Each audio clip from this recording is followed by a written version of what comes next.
It is here, the one video you have been waiting years for me to produce.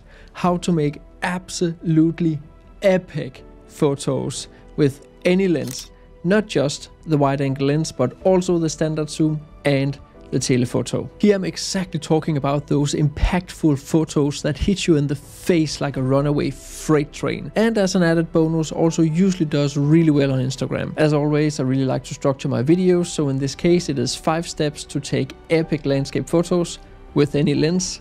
Let's get started.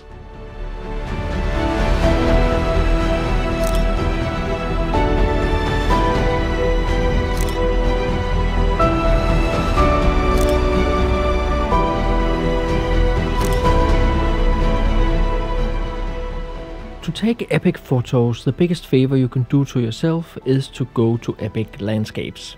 That's what I learned when I started out as a landscape photographer, and it is certainly still true.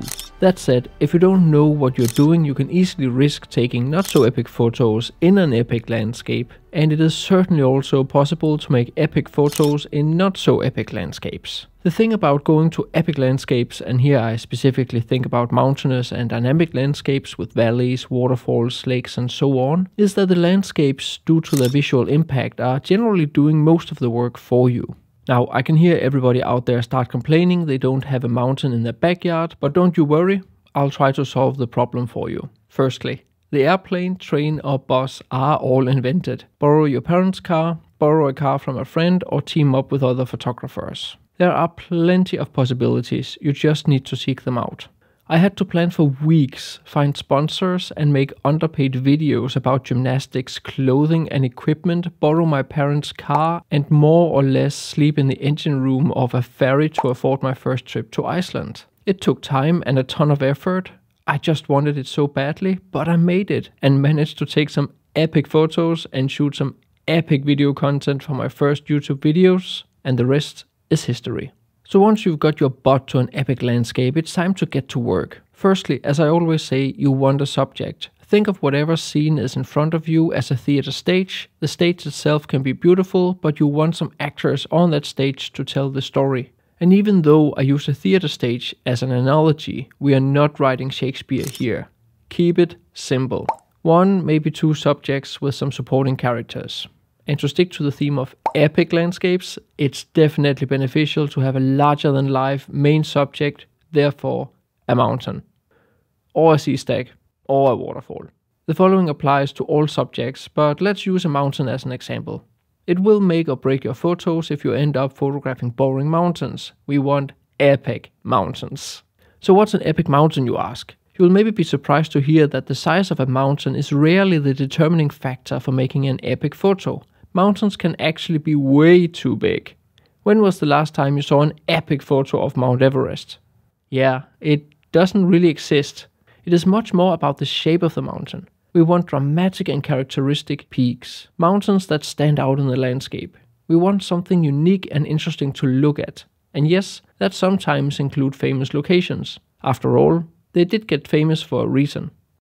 Now hang on tight, because you'll get absolutely swarmed with information in this part of the video. So we got ourselves a subject or two, and now it's time to compose the photo. I'll cover the individual lenses in a moment, but no matter the lens you use, whether wide angle, standard zoom or telephoto, there are some basic principles that epic photos do have in common. Firstly, you want to fill the frame with information. This means generally just avoid negative and especially dead space. We want to cram as much nature stuff into the frame as possible as to fill the frame. However, this brings me to the second principle. You want identifiable layers. Foreground, midground, background. Generally 3 or 4 layers are typical, but there are of course always exceptions, and be aware that layers aren't always perfectly defined as they are often overlapping. Some also count the sky as a layer while others do not. It's a bit potato. The point is we have depth in the photo and we create a sense of 3D. Now, by filling the frame and adding many layers, we generally add a ton of information and interest to the photo. So it is utterly important we control all the information with order. We need order, not chaos. Firstly, we want to balance the photo and want to avoid that the photo feels visually heavier to one side or the other. This doesn't mean that the subject can't be placed on either side of the middle of the photo, you just generally want something of visual interest to counterbalance the subject. Again, here there are exceptions, but that doesn't mean it's not a principle to follow.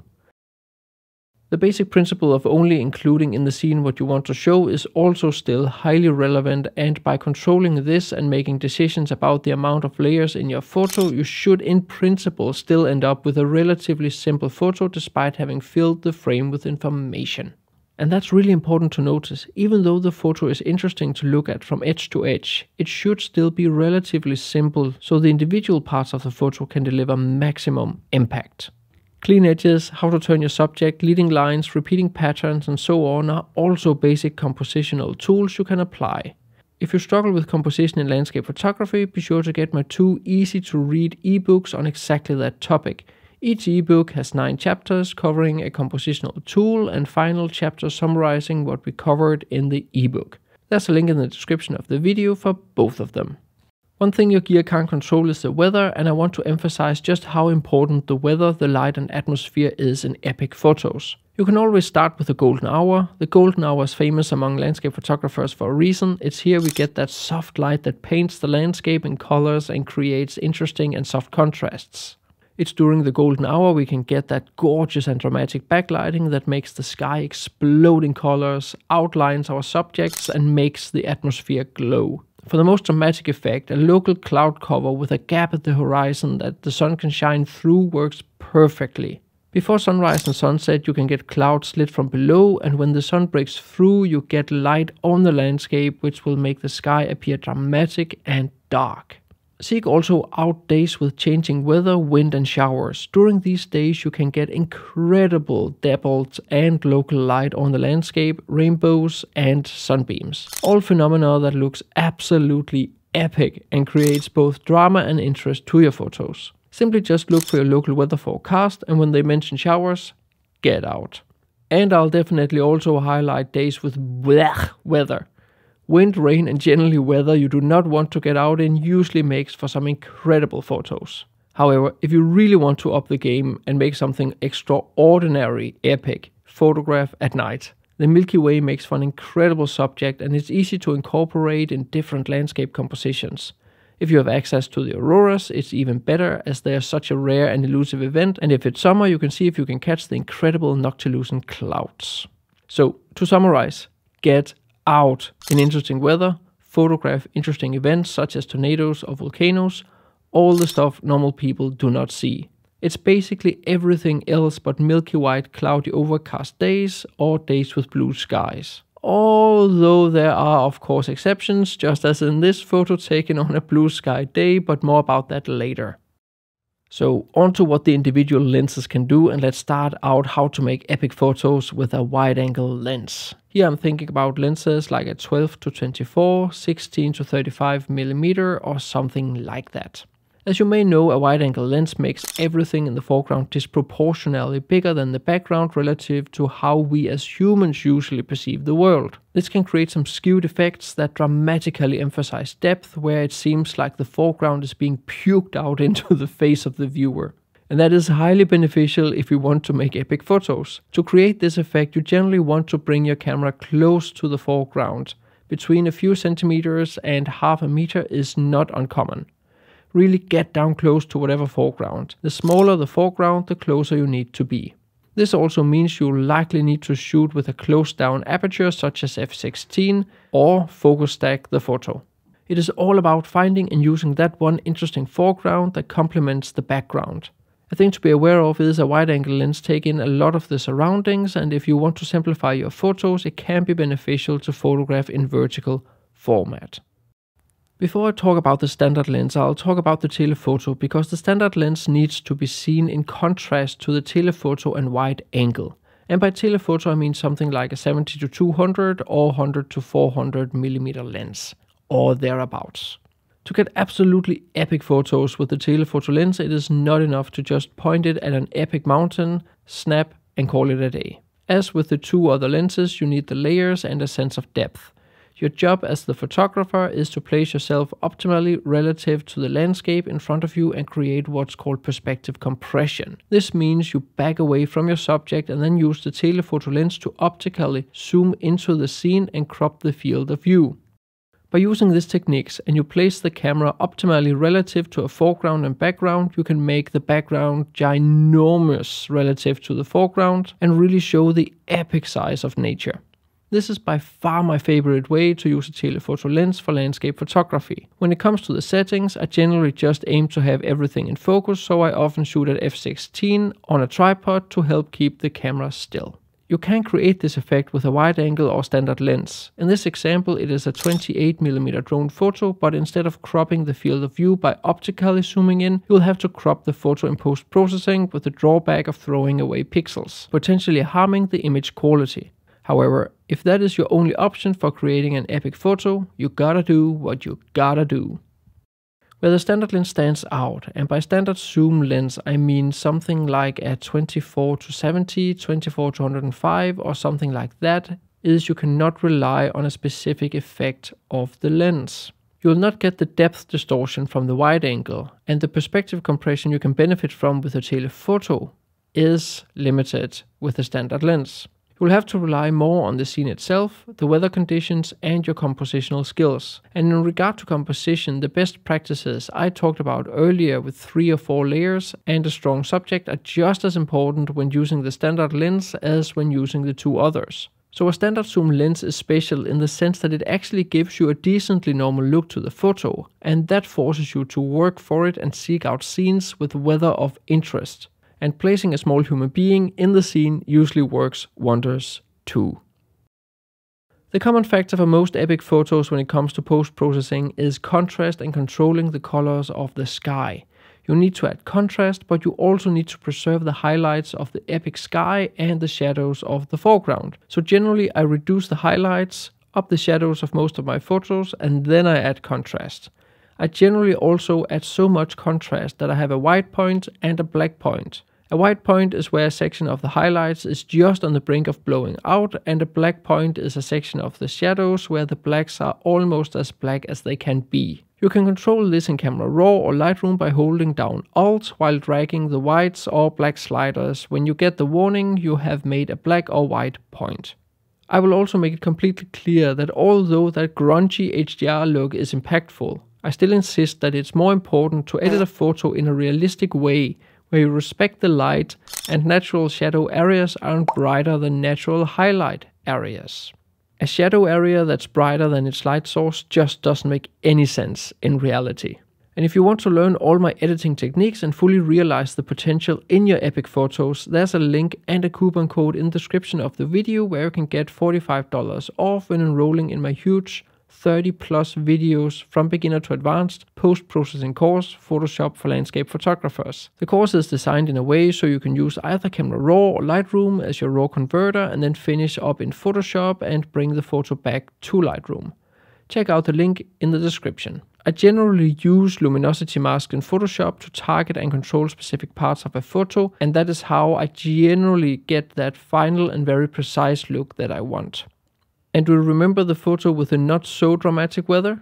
Besides what was actually caught on location with the S-curve foreground and epic mountains in the clean landscape, it's during editing we really bring out the drama by adding contrast, vignetting and darkening the sky. Despite it being a boring and normal clear sky day, the added contrast and emphasized blue colors creates a dramatic look. What you can also do is to make a little bit of sky replacement on milky white overcast days. I know, some of you out there may have just strangled yourself in your morning pastry. But yes, just remove that little blown out area and add in a snippet of some clouds with texture. Heck, you may even manage to capture it on location and then it's not even sky replacement. Just make sure to fill the frame with information.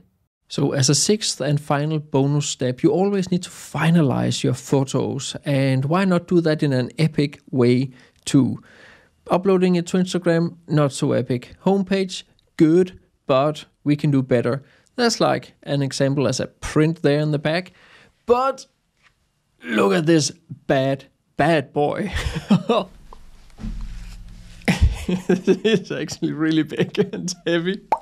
So this here is my own personal new printed book from SAAL Digital, who were so friendly as to actually sponsor this video.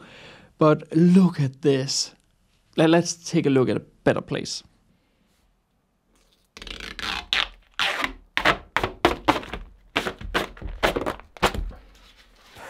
That could have gone so much better. Anyway, this book here is just, oh, I get so excited. I haven't planned what to say. 2 seconds.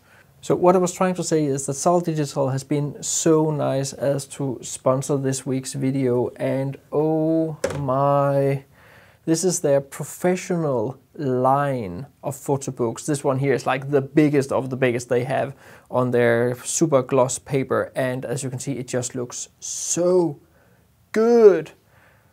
And this here is just like, for me, this is just a personal little thing that I really wanted to make, which displays all my favorite photos from last year. So obviously you can design the book yourself, how big you want it to be, how many pages, what kind of paper, and so forth, just like any other photo book. But I want to say that even though obviously SAAL Digital sponsored this video, that I am so impressed with this. It looks so good.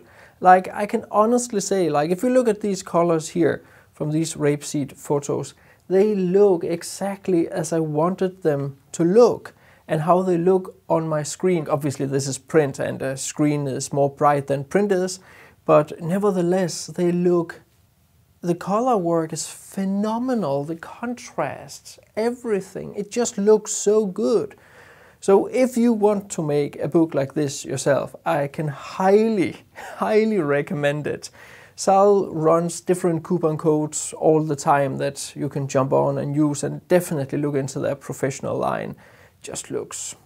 And it's really easy to design these books yourself. So SAAL Digital has a software that you simply just go through all the steps, and you can either use their template or you can just drag and drop into your own photo book as much as you want.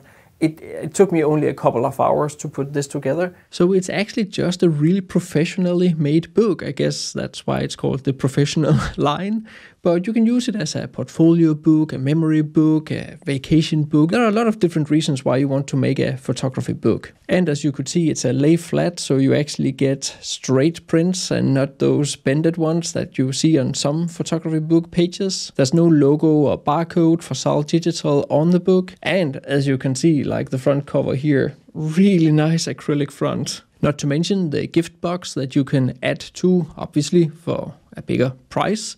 And there are ICC profiles for all of you who want to get it exactly right with the print. So there's no doubt about that. I want to make more of these, my favorite photos from 2021, 2020 and so forth back.